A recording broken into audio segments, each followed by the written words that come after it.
Bonjour les élèves, aujourd'hui on va regarder c'est quoi la forme canonique et on va regarder aussi les transformations du second degré. Donc, premièrement, avant de regarder la forme canonique, ce qu'on va faire, on va regarder c'est quoi notre forme générale, donc notre parabole de base, qui est y est égal à x au carré. Donc, on va regarder ici, y égale à x au carré, ça c'est notre parabole de base. La parabole de base, elle a un sommet à 0, 0, toujours. Et on va regarder maintenant c'est quoi la forme canonique. La forme canonique va nous aider à voir c'est quoi les transformations que notre parabole de base peut avoir. Donc, notre forme canonique, c'est y est égal à a multiplié par x moins h au carré plus k. Puis une utilité de notre forme canonique, c'est de pouvoir trouver le sommet. Donc, normalement, quand on écrivait notre équation, on n'était pas de savoir c'est quoi le sommet, on devait tracer notre parabole pour pouvoir trouver le sommet. Mais avec la forme canonique, on peut juste regarder à l'équation, puis on peut tout de suite savoir c'est quoi notre sommet. Donc, lorsque tu regardes la formule suivante, notre h et notre k vont nous donner le sommet.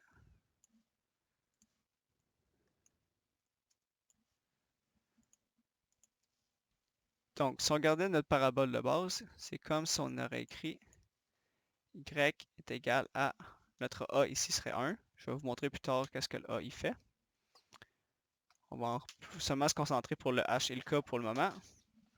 Donc, c'est comme si on avait écrit y est égal à moins le h serait 0 au carré plus 0. Puis x moins 0, c'est x. Au carré, c'est x2.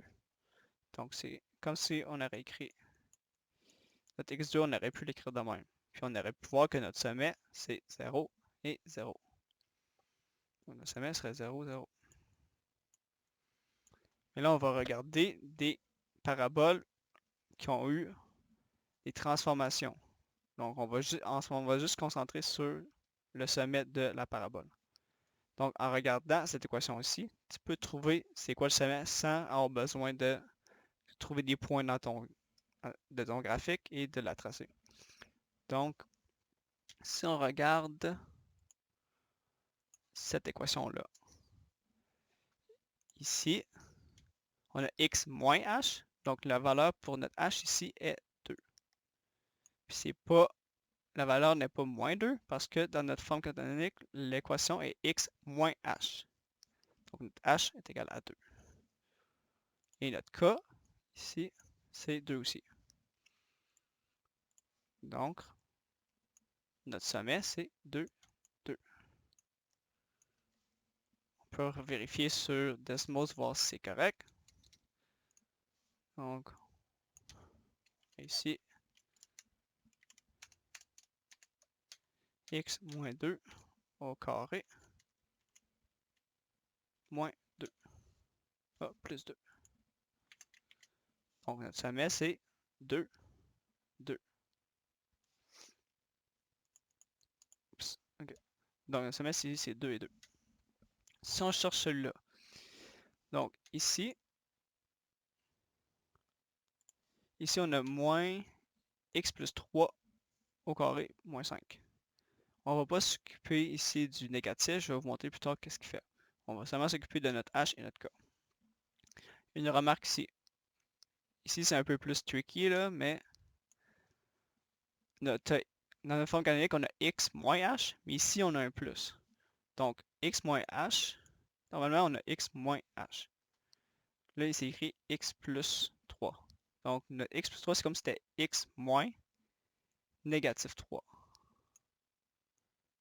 au carré. Puis ça l'égale à x. Puis 2 négatifs, c'est un plus. Donc, x plus 3 au carré. Donc, notre h est égal à moins 3.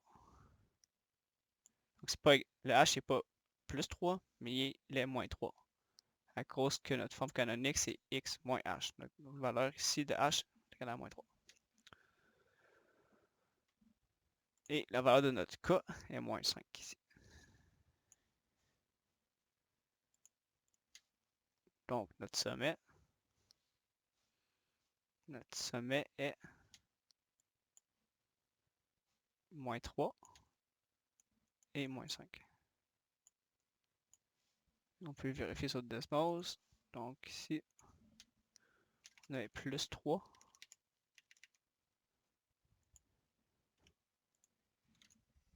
Et moins 5.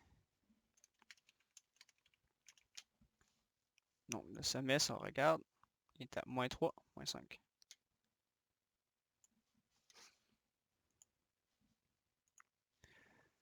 Ok, donc ici on a la même chose. On n'a pas besoin de s'occuper du moins 2 pour le moment. On veut juste savoir c'est quoi le sommet. Le sommet, on doit regarder ici et ici. Donc on a x plus 1. Et nous, on va avoir ici un moins. Donc, tu peux réécrire ça comme x moins. Et notre valeur de h va être moins 1. Donc, quand tu vas le réécrire, ça sera égal à x plus 1. Mais notre h, lui, est égal à moins 1. Et non plus 1. Et notre k est 2. Donc, notre sommet est moins 1 et 2.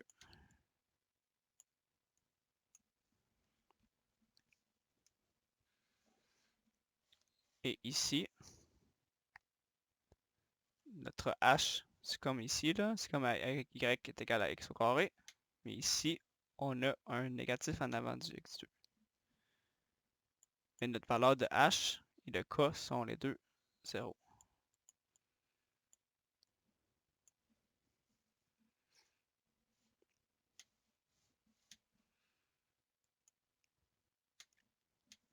OK. Donc, les transformations du second degré. Les fonctions du second degré peuvent subir des transformations suivantes par rapport à y est égal à x au carré.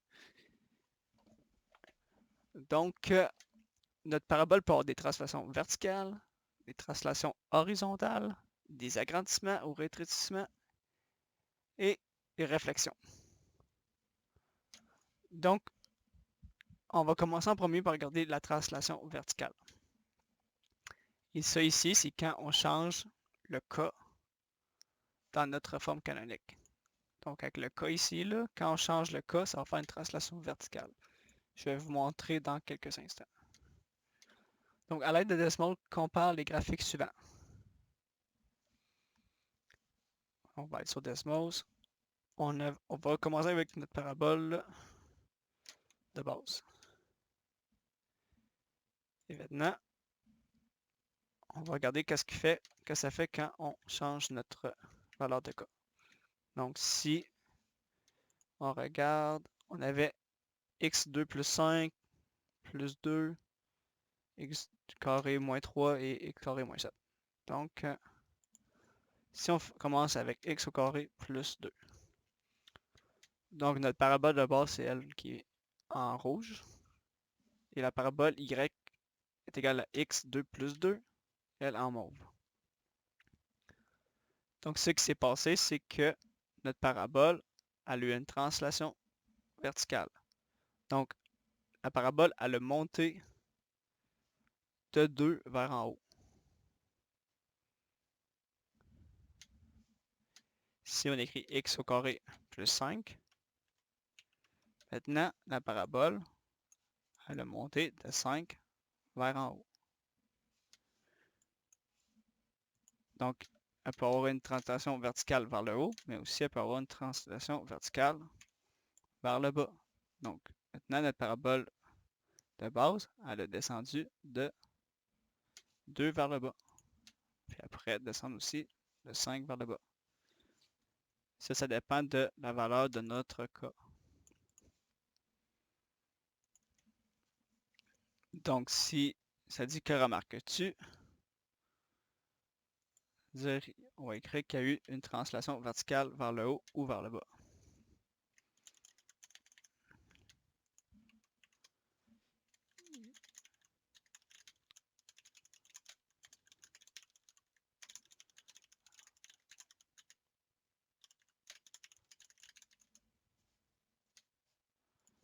Donc, si on complète la case qui suit, c'est conclusion, si y est égal k au carré plus k, il a une translation verticale. Donc, si k est plus grand que 0, ça va être une translation vers le haut.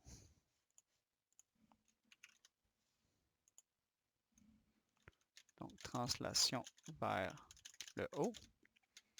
Et si k est plus petit que 0, ça va être une translation vers le bas.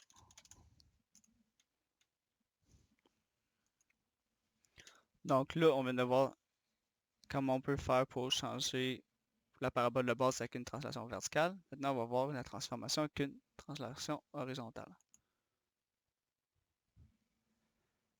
OK. Donc maintenant, translation horizontale.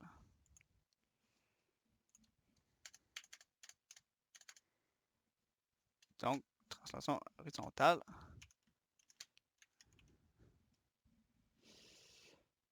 On va regarder donc, il nous demandait de faire y est égal à x au carré. Maintenant, on va regarder quand on fait x plus 5 au carré. Donc, x plus 5 au carré. Donc, avec x plus 5 au carré, on peut voir qu'il y a eu une translation vers la gauche. Si on fait x plus 8, encore maintenant, c'est une translation vers la gauche encore, mais cette fois-là de 8. Donc, on a déplacé la parabole de 8 cases vers la gauche.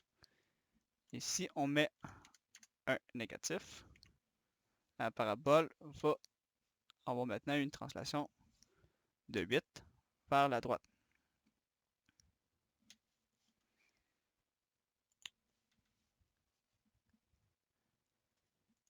Et le bout qui est un peu mélangeant, c'est parce que l'équation c'est x moins h. Donc si la valeur de ton h est positive, si la valeur est positive, donc ça va être écrit comme x moins ton h. Ça veut dire qu'il va y avoir une translation vers la gauche. Donc, translation vers la gauche. C'est que tu vas avoir ton x moins h, puis ton h va être positif. Donc, quand tu as quelque chose comme x moins 1 au carré. C'est un exemple. Mais si la valeur de h est négative, on va avoir quelque chose comme x plus 1 au carré. Et cette fois-là, la translation va être vers la droite.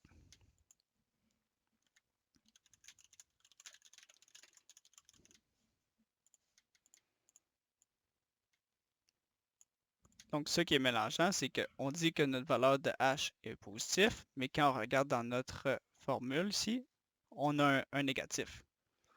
On a un négatif parce que dans notre formule canonique, c'est x moins h. Mais la valeur du h est quand même positif, même s'il y a un négatif en avant. Parce que selon l'équation, il y a toujours un négatif ici. Mais quand ton h est négatif, dans ton équation ici, ça va être x plus 1. Il va y avoir un plus en avant. Puis ça, c'est à cause qu'un négatif moins, lorsqu'on a deux négatifs, ça donne un plus. Puis qu'est-ce qu'on avait remarqué ici, c'est qu'il y avait une translation vers la gauche ou vers la droite.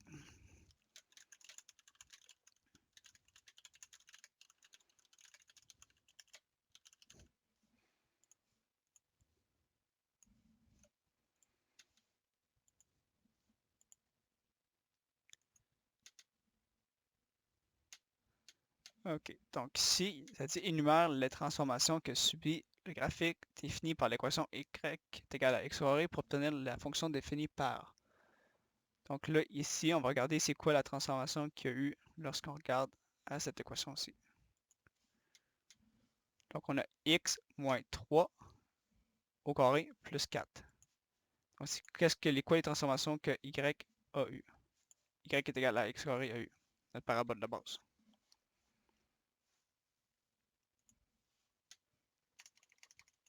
Donc, si on regarde, c'était x moins 3 au carré plus 4. Donc,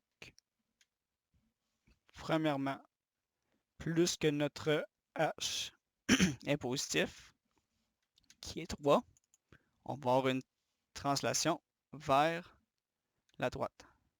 Donc, on a une translation de 3 vers la droite. Et plus que notre k est positif, ça va avoir aussi une translation vers le haut. Et cette fois-là de 4.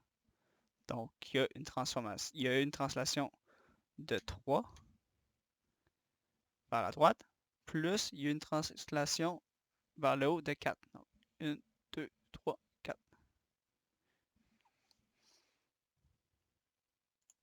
Donc, il y a eu une translation vers la droite de 3, car h égale 3.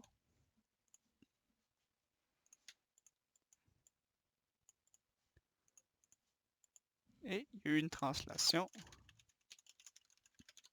vers le haut de 4, car k égale 4. Donc, il y a eu deux transformations. Elle a bougé de 3 vers la droite et elle a monté de 4 par le haut. Donc, on va regarder l'autre équation, c'est x plus 2 plus 2. Je vais vérifier, x plus 2 moins 2, excuse. Donc, cette fois-ci, si on regarde, moi ce que je me fie souvent, c'est sur le sommet pour voir c'est quoi les transformations qu'il y a eu. Donc, plus qu'ici, notre h est négatif. Donc ici, c'est moins, on a une translation de 2 vers la gauche, parce que notre h est égal à négatif 2.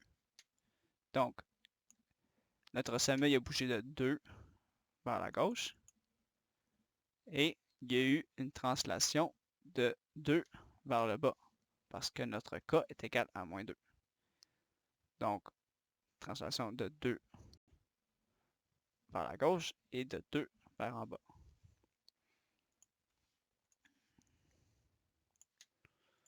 Donc, translation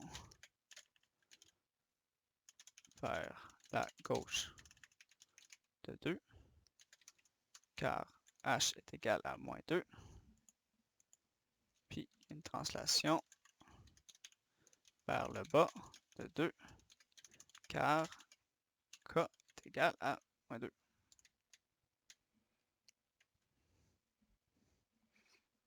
Ici, si on a x2 moins 3, je vous fais remarquer qu'ici, c'est pas x moins 3 à parenthèse au carré, c'est juste x2 moins 3. Donc le moins 3 ici, c'est la valeur de notre k et non la valeur du h. Donc si on a x2 moins 3, on va avoir une translation vers le bas de 3. Donc, on va avoir une translation vers le bas de 3. Et ça, c'est car k est égal à moins 3. On va vérifier sur Desmos voir si c'est vrai. On a x au carré moins 3. Donc, notre parabole de base, elle est descendue de 3 vers le bas.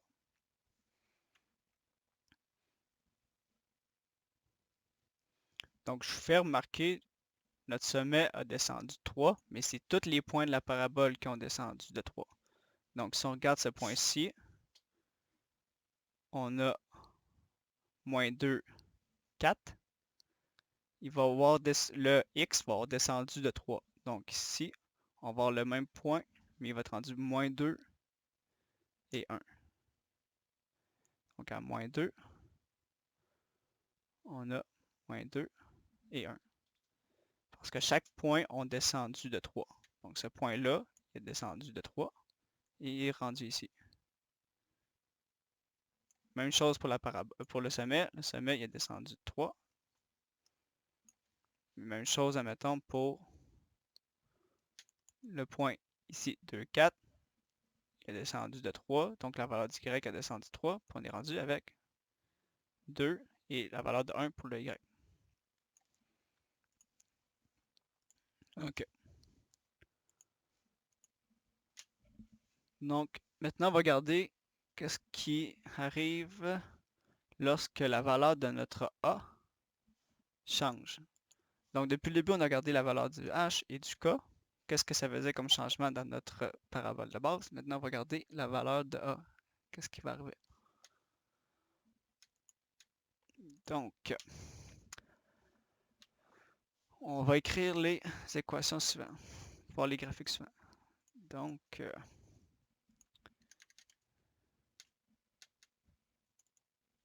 on a y est égal à 2x au carré.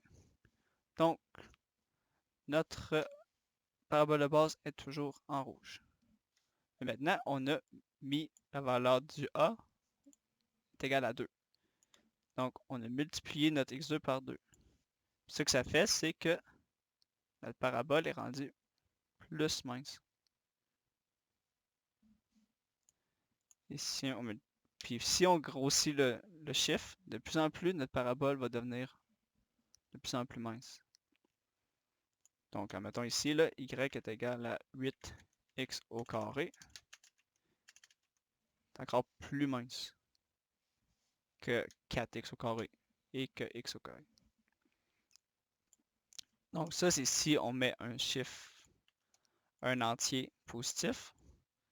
Et si on met une fraction en avant, ça va être rendu plus large. Regardez, de plus en plus large. Plus le chiffre au dénominateur est grand, plus que notre parabole va être large.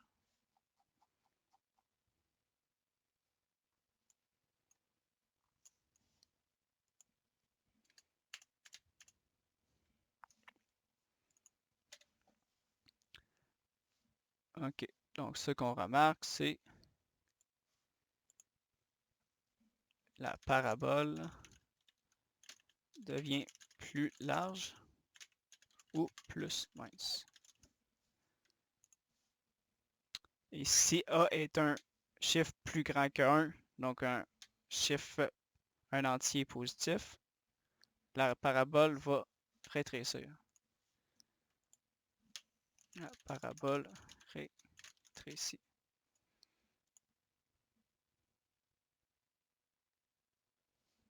Et si notre A est plus grand que 0 et plus petit qu'1, donc ça veut dire si on a une fraction, donc si notre A est une fraction positive, la parabole va grossir. Donc la parabole grossit.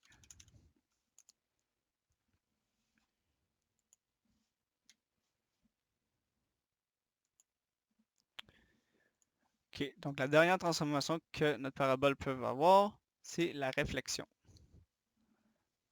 Donc, on va regarder les équations suivantes. Donc, cette fois-ci, au lieu, ce qu'on va faire, c'est qu'on va mettre un chiffre négatif en avant de notre x2. Donc, notre A va être un chiffre négatif. Donc, si on met moins 1, ce qui s'est passé, la parabole de base ici, elle a une réflexion par rapport à l'axe des x. Donc, elle a une réflexion est rendue vers le bas maintenant. Puis ça, c'est si on met n'importe quel chiffre négatif.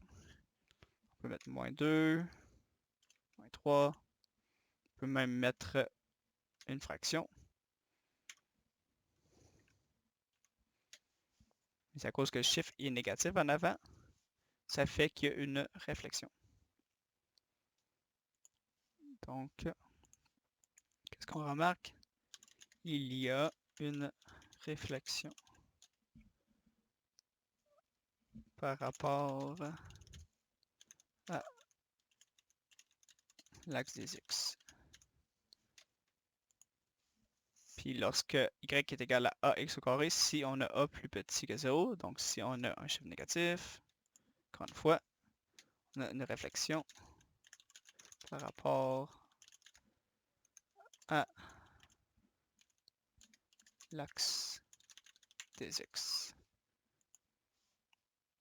Donc on rappelle, l'axe des X c'est ça. Donc il y a une réflexion par rapport à cet axe, à l'axe des X. OK.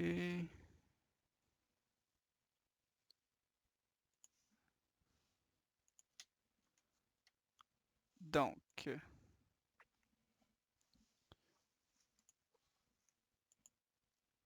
ce qu'on va faire maintenant, c'est on va regarder toutes les transformations qu'on peut faire. Donc, on a y est égal à 2 fois x plus 4 au carré plus 2. Donc, on va regarder les transformations que cette fonction a subies. Donc, premièrement, ici, notre h est égal à 2.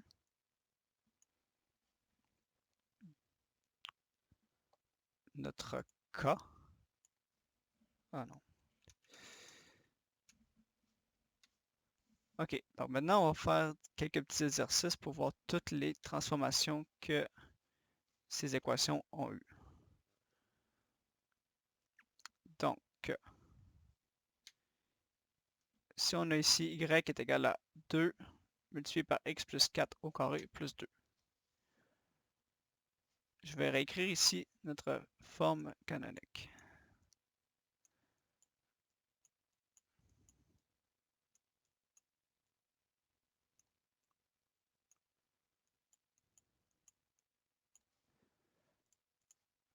OK. Donc, on a notre K, on a notre H, et il y a la valeur du A aussi. Donc, pour ici, notre K est égal à 2. Notre H, lui, va être moins 4. Parce que je vous rappelle, on veut avoir un négatif ici. Donc, c'est comme si c'était x moins 4 au carré. Donc, la valeur de notre h est négatif 4. Et la valeur du a est 2. Donc, les transformations que subit notre parabole. Premièrement, le cas, on disait que ça faisait une translation verticale. Donc, on va avoir une translation verticale plus que le chiffre vertical. Plus que le chiffre est positif, ça va vers le haut. Donc, on a une translation verticale vers le haut de 2. Notre H, lui, ça va faire les translations horizontales. Et plus que notre H est égal à moins 4, on va avoir une translation vers la gauche. Donc, on a une translation horizontale vers la gauche de moins 4. Et notre 2 maintenant. Notre 2, c'est notre A. Et on avait dit quand c'est un chiffre positif, quand c'est un antipositif, ça faisait un rétrécissement. Donc, la parabole a rétréci de 2, a rétréci d'un facteur de 2.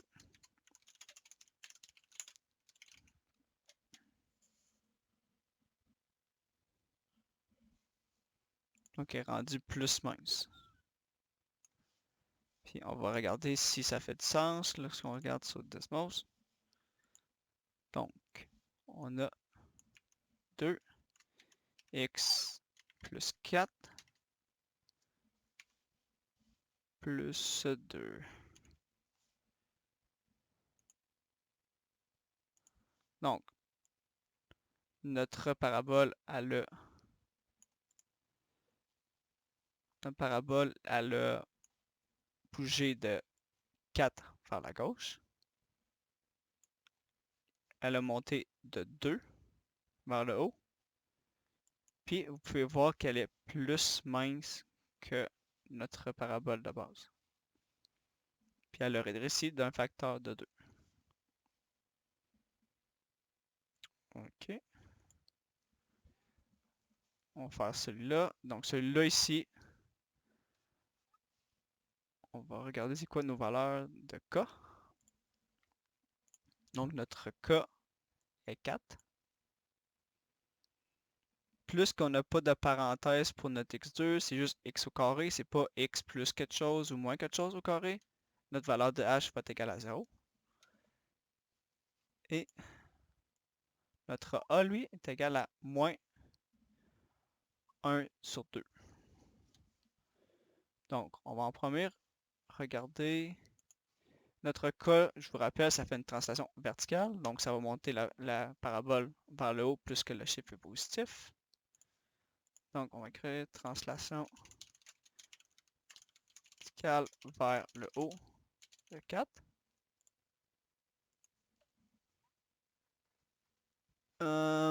Donc, notre A, il y a deux choses qui arrivent à notre A. Premièrement, on a une fraction et on a un négatif. On va regarder en premier qu'est-ce que la fraction fait. Quand on disait qu'on avait une fraction en avant de notre x2, ça faisait grossir notre parabole. Donc, on va créer la parabole grossie d'un facteur de 1 sur 2. Et le négatif, ça faisait faire une réflexion. Donc, la parabole a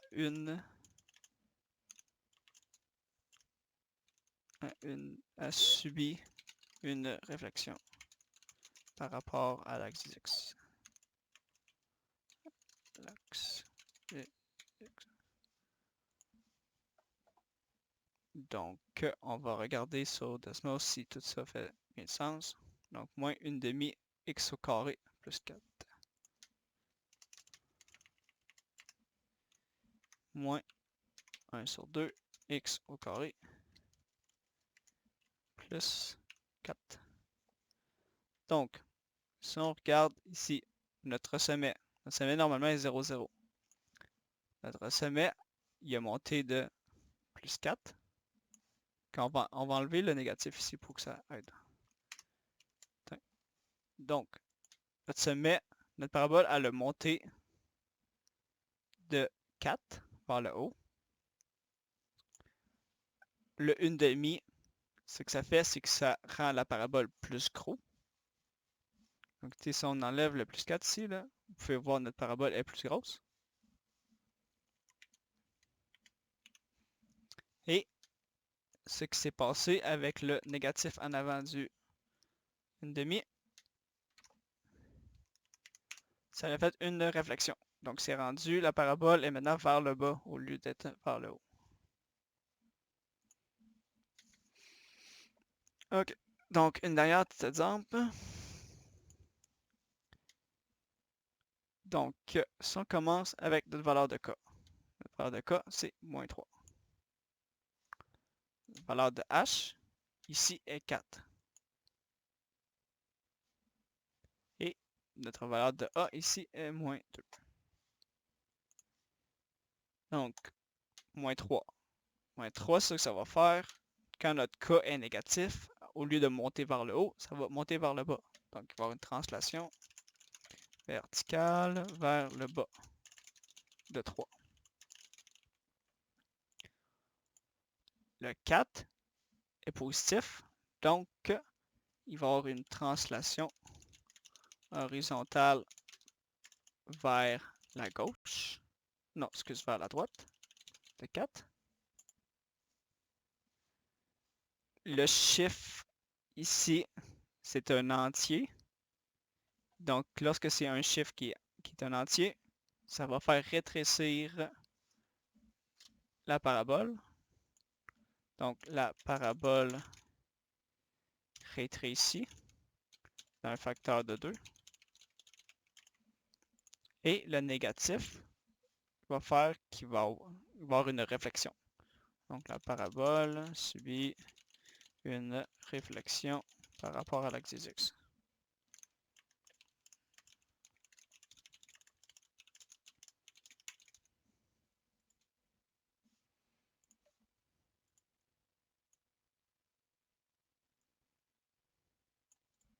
OK, donc il y a eu 4 transformations cette fois-ci. Puis on va les regarder une à l'une pour voir. Donc on disait qu'on avait moins 2, x moins 4 au carré moins 3. Donc, on peut commencer avec ceci. Donc, le x moins 4 au carré, quand notre h est égal à 4, ça fait bouger la parabole de 4 vers la droite. On disait que, donc c'était moins 3. Moins 3. Donc, la parabole a bougé de 4 vers la droite, mais elle a aussi descendu de 3 par le bas, à cause que le k est moins 3. L'autre chose qui s'est passée, la troisième transformation, le a est 2. Donc, on a multiplié par 2. Puisqu'on a multiplié par 2, la parabole, elle va devenir plus mince. Donc, elle devient plus, elle rétrécit d'un facteur de 2. Et la dernière transformation, puisque c'est un négatif, ça va faire une réflexion.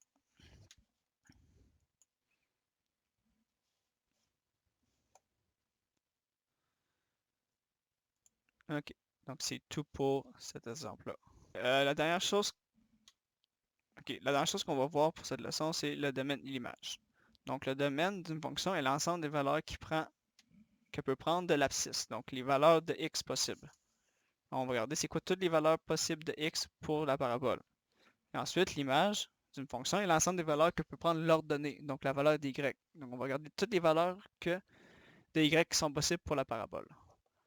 Donc, je vous rappelle qu'une parabole, ici, va continuer jusqu'à l'infini. Elle va toujours continuer. Donc, si on regarde la valeur du domaine, donc les valeurs des x, donc notre domaine, ça va aller jusqu'à l'infini. Donc, parce que les x peuvent aller jusqu'à l'infini. Donc, il y a les x, là, il y a toutes les valeurs possibles. Donc, on va dire moins l'infini à l'infini.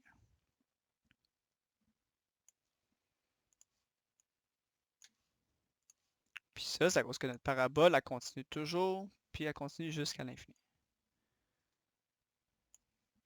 Donc, il y a toutes les valeurs possibles pour x, mais pour y. Si on regarde notre parabole, elle a descendu jusqu'à moins 2. Le sommet est à moins 2.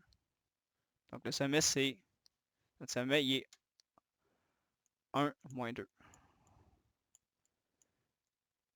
Donc, le point le plus bas pour nos y, c'est moins 2.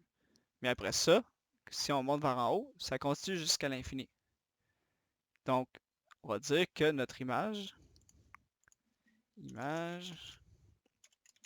ça va aller de moins 2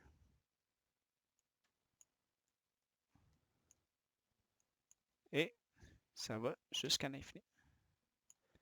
Et ici, moins 2, on veut qu'il soit... On va mettre un bracket qui va vers l'intérieur. Puis ça veut dire que ça inclut moins 2. Donc, moins 2 fait partie de l'image. Donc, ça va de moins 2 jusqu'à l'infini.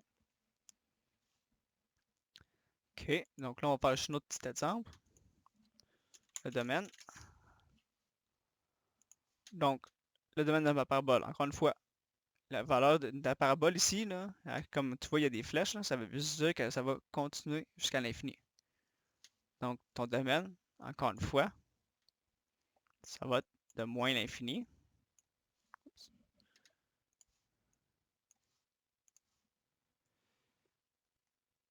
Puis, ça va continuer jusqu'à l'infini. Et on dit moins l'infini parce que ça va dans l'infini du côté négatif. Et plus l'infini parce que ça va à l'infini du côté positif. Et cette fois-ci, l'image. Donc, l'image, c'est la valeur de nos y. Si on regarde, comme je vous dis, ça continue jusqu'à l'infini. Donc, ici, notre sommet est 2 et 1. On a 2 et 1. Donc, le point le plus haut, ici, c'est notre sommet. La valeur de y, le maximum, c'est 1. Donc, notre sommet ici, elle va de 1. On fait un bracket vers l'intérieur parce que on inclut le 1. Puis ça va jusqu'à moins l'infini. Donc, on va l'écrire ça de moins enfant. On va écrire moins l'infini. Ça va de moins l'infini. Et ça va jusqu'à 1. Et on met le bracket à l'intérieur pour dire que 1 est inclus. Donc, ça va de 1 jusqu'à moins l'infini.